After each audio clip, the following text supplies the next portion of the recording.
दोस्तों, 2004 में Indian government ने एक बड़ा फैसला लिया और सरकारी कर्मचारियों के लिए ओल्ड पेंशन स्कीम बंद कर दी। यह फैसला एक ऐसे सिस्टम से अलग होने का था जो दशकों से लाखों भारतीयों के लिए एक सुरक्षा कवच था। लेकिन यह बदलाव सबके लिए नहीं था। मंत्री, संसद सदस्य और विधानसभा के सदस्य अभी भी ओल्ड पेंशन स्कीम के तहत पेंशन पाते हैं। यह साफ-साफ दिखने वाला फर्क एक ऐसा सिस्टम बनाता है जहां प्रिविलेज बना रहता है और कुछ चुनिंदा लोग ही उस सिस्टम का फायदा उठाते हैं जो बहुतों को नहीं मिलता। पेंशन के मामले में यह गैर बराबरी किसी से छुपी नहीं है।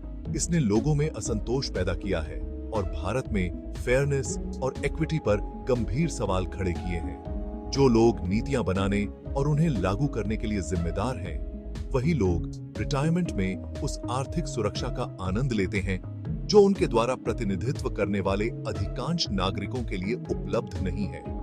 यह स्थिति इक्वालिटी और जस्टिस के सिद्धांतों को कमजोर करती है, जो एक डेमोक्रेटिक समाज की नींव है।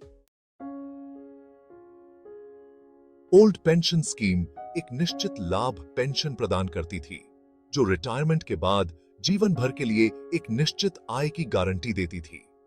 इस सिस्टम ने सरकारी कर्मचारियों को मन की शांति दी, क्योंकि उन्हें पता था कि उनके काम करने के साल खत्म होने के बाद भी उनकी आर्थिक जरूरतें पूरी होंगी।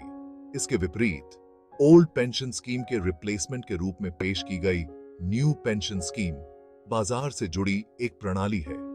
न्यू पेंशन स्कीम के तहत पेंशन की राशि बाजार के प्रदर्शन से तय होती है, जो अनसर्टेनिटी और जोखिम का एक एलिमेंट लाती है। रिटायरीज अपने बाद के वर्षों में अपनी वित्तीय सुरक्षा को प्रभावित करने वाले बाजार में उतार चढ़ाव के प्रति संवेदनशील हो जाते हैं। यह अनिश्चितता ओल्ड पेंशन स्कीम के तहत राजनेताओं द्वारा प्राप्त की जाने वाली गारंटी शुदा बेनिफिट से बिल्कुल अलग है। राजनेताओं के लिए ओल्ड पेंशन स्कीम को जारी रखने से करदाताओं पर अनुचित वित्तीय बोझ पड़ता है।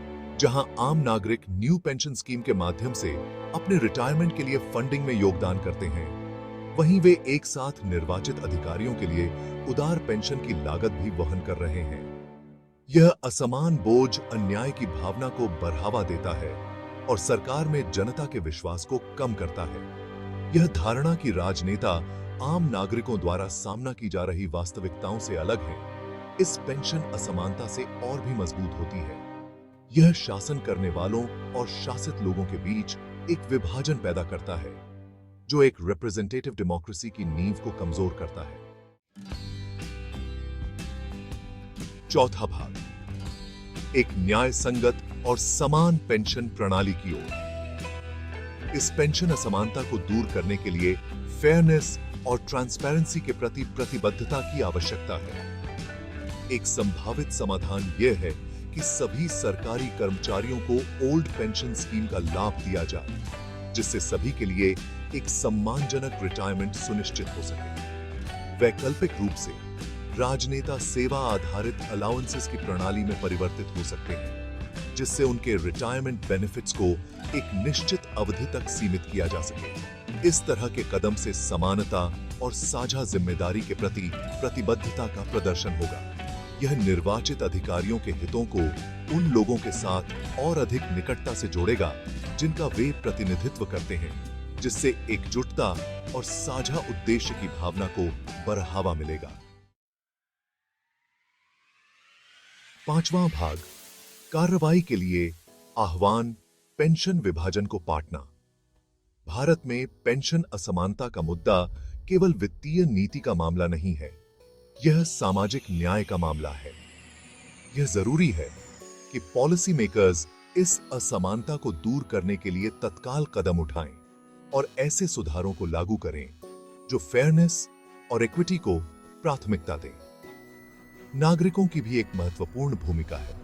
सूचित रहकर, रचनात्मक संवाद में शामिल होकर और निर्वाचित अधिकारियों को जवाबदेह ठहराकर नागरिक एक ऐसी पेंशन प्रणाली की मांग कर सकते हैं जो कुछ चुनिंदा लोगों के लिए नहीं, बल्कि सभी के लिए काम करे। कार्रवाई का समय अब है। आइए हम पेंशन के अंतर को पाटें और सभी के लिए एक अधिक न्याय संगत और न्याय संगत समाज बनाएं। ऐसी ही और जानकारी और अनुभवों के लिए लाइक करें, शेयर करें और सब्सक्राइब करें। ये बहुत महत्वपूर्ण है।